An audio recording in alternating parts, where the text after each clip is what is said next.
प्रद्योत गुरुकुल के सभी विद्यार्थियों को राधे राधे। असत्य पर सत्य की विजय, अधर्म पर धर्म की विजय के प्रतीक इस त्योहार की आप सबको हार्दिक शुभकामनाएं। विजयदशमी की आपको हार्दिक शुभकामनाएं।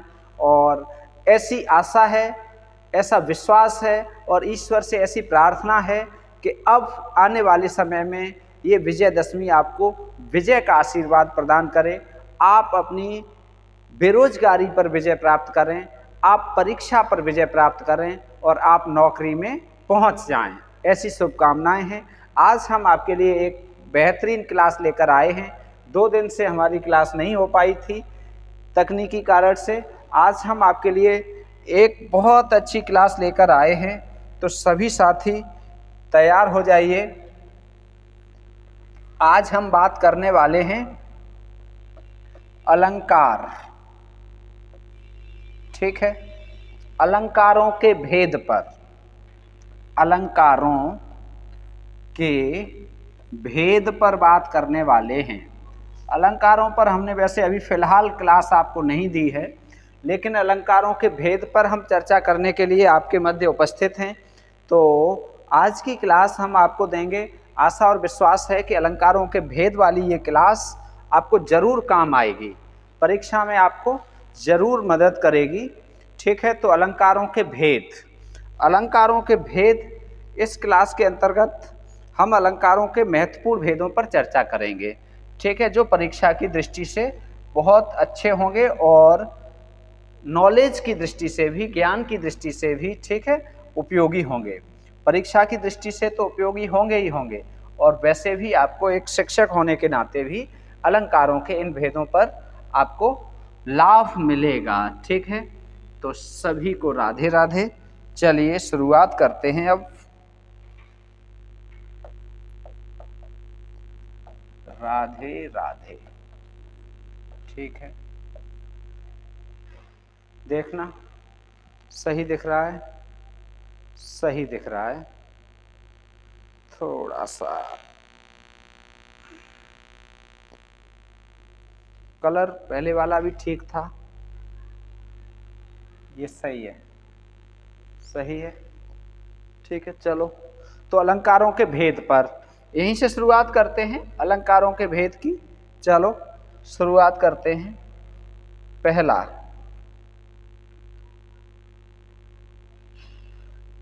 नंबर 1। ठीक है, यहाँ हम लिखेंगे अलंकार, अलंकार। ठीक है, और इसके भेद कितने हैं या प्रकार कितने हैं ये यहाँ पर लिखेंगे, और कौन कौन से भेद हैं वो हम विवरण यहाँ पर लिखेंगे। ठीक है, विवरण तो महत्वपूर्ण है। हिंदी की वे परीक्षाएं जहाँ अलंकार पूछे जाते हैं, उन सब परीक्षाओं के लिए ये क्लास उपयोगी होगी। ठीक है, उन सारी प्रतियोगी परीक्षाओं के लिए ये क्लास उपयोगी होगी। ठीक है, सबसे पहले अनुप्रास। ठीक है, अनुप्रास, वर्णों की आवृत्ति को अनुप्रास कहते हैं। ठीक है, क्या कहते हैं? वर्णों की आवृत्ति को अनुप्रास कहते हैं। इसके भेद पूछे जाएंगे तो कितने हैं? 5। इसके भेद कितने हैं? 5। ये सब ने पढ़े हैं, ये 11वीं क्लास 12वीं क्लास के पाठ्यक्रम में भी हैं। ठीक है, तो 5 भेद कौन कौन से हैं? ठीक है, वो यहाँ पर आप विवरण में नोट कर लीजिए। 5 भेद कौन कौन से हैं? ठीक है, देखो, 6 का अनुप्रास, 6 का अनुप्रास। ठीक, दूसरा श्रुत्यानुप्रास।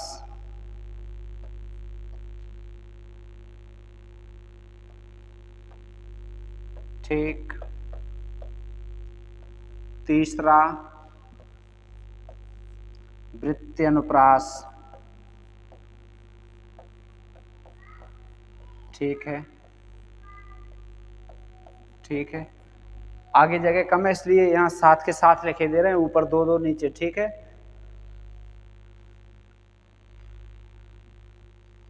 अब अंत्यानुप्रास, अंत्यानुप्रास, और 5वां लाटानुप्रास। इनका विस्तार से वर्णन हम अभी नहीं कर रहे हैं यहाँ पर, ठीक है। छेक का मतलब होता है चतुर, जहाँ चतुर लोगों द्वारा यह अनुप्रास उपयोग में लाया जाता है। श्रुत्य अनुप्रास, जहाँ सुनने में अनुप्रास होता है, एक ही उच्चारण स्थान के वर्ण जहाँ आते हैं वहाँ श्रुत्य अनुप्रास होता है। वृत्तियाँ 3 होती हैं, वृत्तियों के अनुसार जहाँ वर्णों की आवृत्ति होती है वहाँ वृत्त्यानुप्रास होता है। ये मूल है, ये इस अलंकार का मूल है। अंत्यानुप्रास अंत में होता है, अर्थात प्रत्येक छंद के अंत में जो स्वर या व्यंजन का मेल होता है उसे अंत्यानुप्रास कहते हैं, ठीक है। व्यभिचारी अनुप्रास भी इसे कहते हैं, हर जगह होता है। इसे तुक भी कहते हैं, तुक। ये है लाटानुप्रास, गुजरात में लाट नामक स्थान से इसका विकास हुआ, इसलिए इसे लाटानुप्रास कहा गया, ठीक है। तो बहुत सारे विवरण हैं इनके, अभी हम पढ़ नहीं रहे हैं, अभी हम सिर्फ भेदों पर चर्चा कर रहे हैं, इसलिए हम इतनी ही चर्चा करेंगे। एक हो गया। अब देखो दूसरा, नंबर 2। दूसरे नंबर पे हम पढ़ेंगे श्लेष के भेद। काय के भेद पढ़ेंगे? श्लेष अलंकार, ठीक है। तो श्लेष अलंकार के भेद पूछे जाएंगे तो कितने बताएंगे हम? 2। कौन कौन से? अभंग श्लेष और सभंग श्लेष, ठीक है। अभंग का मतलब शब्द को बिना तोड़े जहाँ श्लेष होगा, 2 अर्थ या अधिक अर्थ निकलेंगे वहाँ अभंग श्लेष होता है, और जहाँ शब्द को तोड़कर अर्थ निकलेंगे वहाँ सभंग श्लेष होता है। सभंग मतलब भंग करना पड़ेगा, तोड़ना ही पड़ेगा शब्द को, ठीक है। अगला है अब सभंग। अभंग के बाद तीसरा, श्लेष के भेद कितने हैं? 2। तीसरा है वक्रोक्त के भेद। वक्रोक्त अलंकार के भेद कितने हैं? तो ये भी बहुत महत्वपूर्ण अलंकार है, ठीक है। वक्रोक्त अलंकार के भेद कितने हैं? तो आप बता देंगे 2 भेद हैं। कितने भेद हैं वक्रोक्त अलंकार के? 2। कौन कौन से 2 भेद हैं?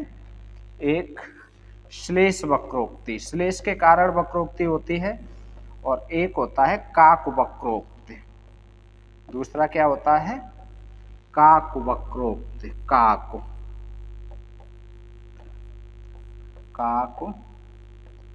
वक्रोक्ति, श्लेष वक्रोक्ति और दूसरा काक वक्रोक्ति, ठीक है। चलो अब देख लीजिए, तीसरा हो गया। चौथा उपमा के भेद। उपमा अलंकार के भेद कितने हैं? तो उपमा अलंकार के भेद कितने हैं? 3। उपमा अलंकार के भेद कितने हैं? 3। कौन कौन से? पूर्णोपमा, पूर्णोपमा, ठीक है। लुप्तोपमा, लुप्तोपमा, ठीक। जहाँ कोई अंग लुप्त होता है वहाँ लुप्तोपमा, जहाँ सारे अंग होते हैं वहाँ पूर्णोपमा, और तीसरा है मालोपमा। तीसरा कौन सा है? मालोपमा, ठीक। सही दिख रहा है? अरे बिल्कुल बढ़िया दिख रहा है, एकदम शानदार, ठीक है। इसके बाद अगला है रूपक। अगला है 5वां, रूपक। रूपक अलंकार। अब रूपक अलंकार के भेद हैं तो कितने हैं? रूपक अलंकार के भी 3 भेद हैं। कितने भेद हैं? 3। कौन कौन से 3 भेद हैं रूपक के? सांग रूपक,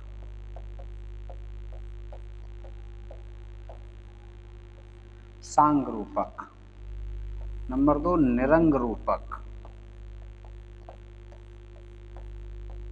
और नंबर 3 परंपरित रूपक।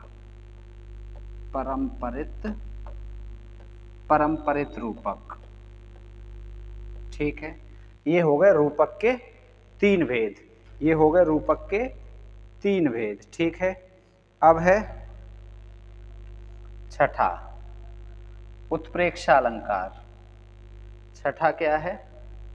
उत्प्रेक्षा अलंकार। एक साथ सभी अलंकारों का भेद पढ़ रहे हैं हम। तो उत्प्रेक्षा अलंकार के भेद कितने हैं? तो उत्प्रेक्षा अलंकार के भी 3 भेद हैं। अब 3 भेद कौन कौन से हैं? ठीक है। फलोत्प्रेक्षा,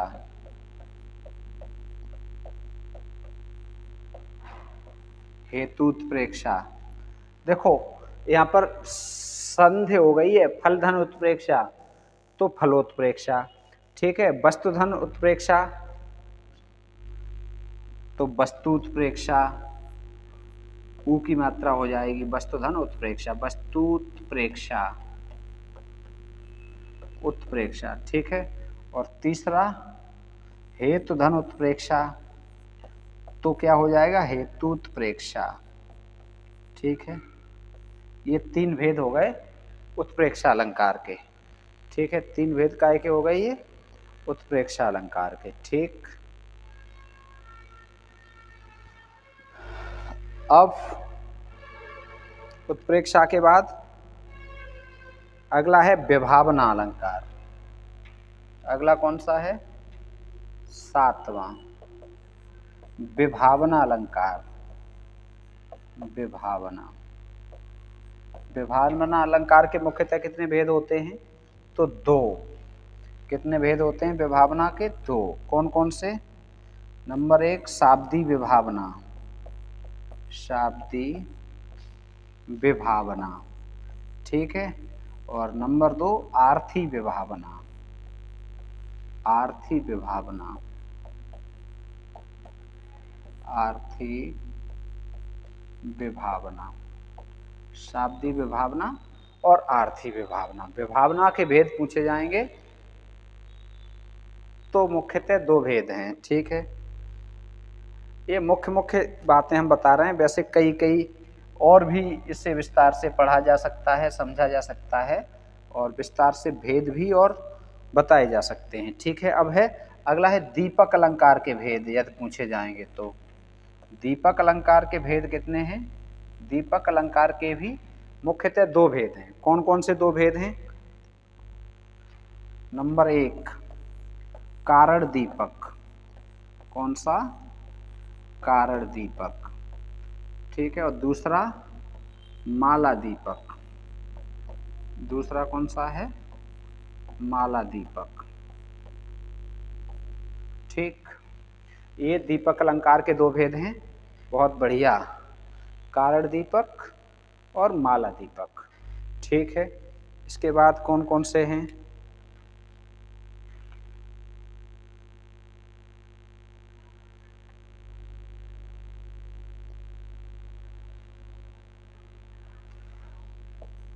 प्रतीप अलंकार।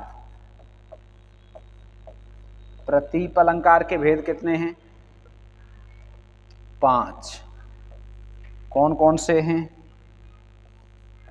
प्रथम प्रतीप, द्वितीय प्रतीप, तृतीय प्रतीप, ठीक है, चतुर्थ प्रतीप और पंचम प्रतीप। ठीक है, प्रतीप अलंकार के ये पांच भेद हैं, प्रथम द्वितीय तृतीय और चतुर्थ पंचम। ठीक है, अब है अतिशयोक्त। अतिशयोक्त के कितने भेद हैं, नौवां हो गया। अब देखो 10वां अतिशयोक्ति। देखो अतिशयोक्ति की वर्तनी भी पूछी जाती है, शुद्ध वर्तनी ये है जो हमने लिखी है। ठीक है, यहाँ आधा स लिख के कुछ लोग लिख देते हैं, वो अशुद्ध है। तो अतिशयोक्ति के भेद हैं 7। अतिशयोक्ति के भेद कौन से हैं, कितने हैं, 7। कौन कौन से 7 भेद हैं बताओ, चलो ये भी देख लें। नंबर 1 संबंधातिशयोक्ति,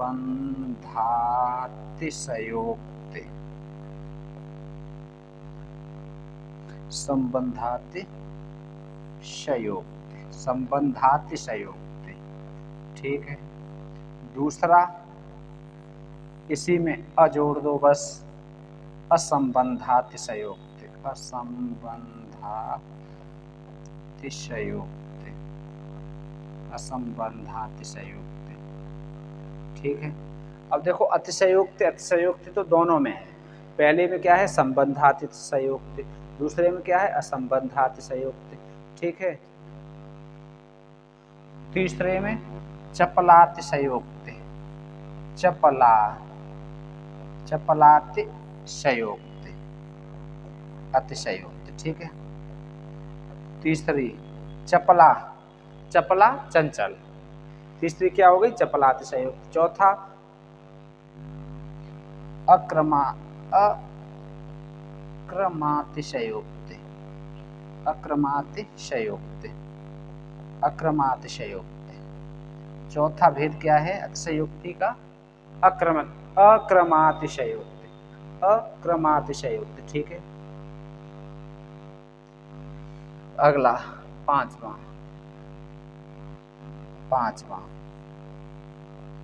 अत्यंतातिशयोक्ति, अत्यंतातिशयोक्ति,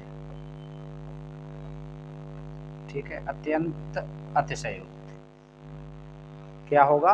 अत्यंतातिशयोक्ति, ठीक है।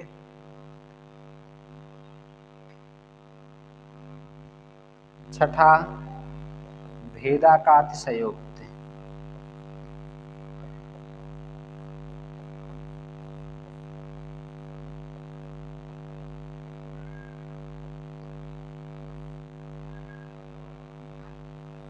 और सातवां लास्ट रूपकातिशयोक्ति, रूपकातिशयोक्ति। अतिशयोक्ति के 7 भेद हो गए, ठीक है। अतिशयोक्ति के 7 भेद हो गए, ठीक। अब चलो अगला अपनौति, कौन सा था ये? 10 अलंकार हो गए, प्रमुख 10 अलंकार हो गए। अब अगला है 11वां अपौनौति।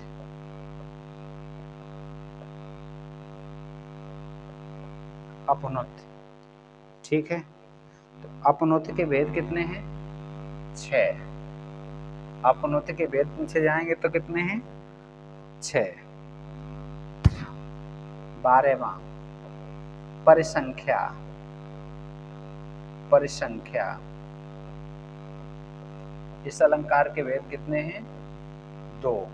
परिसंख्या अलंकार के भेद पूछे जाएं तो 2। अगला है संश्लिष्ट, संश्लिष्ट अलंकार के भेद 3। संश्लिष्ट अलंकार के भेद कितने हैं? 3। उसके बाद है अगला शंकर, शंकर अलंकार के भेद, शंकर अलंकार के भेद 3, ठीक है। इसके बाद विभावना के भेद ऊपर एक जगह हम पढ़ चुके हैं, वो अलग प्रकार से वर्गीकरण था और ये अलग प्रकार से वर्गीकरण है। विभावना के भेद, इसके भी 6 भेद हैं, एक अलग वर्गीकरण है इसमें। इसमें 6 भेद यही हैं, कुछ नहीं करना है याद। जैसे प्रथम, द्वितीय, प्रथम विभावना, द्वितीय विभावना, तृतीय विभावना, चतुर्थ विभावना, ठीक है, चतुर्थ विभावना और पंचम विभावना और षष्ठम विभावना, ठीक है।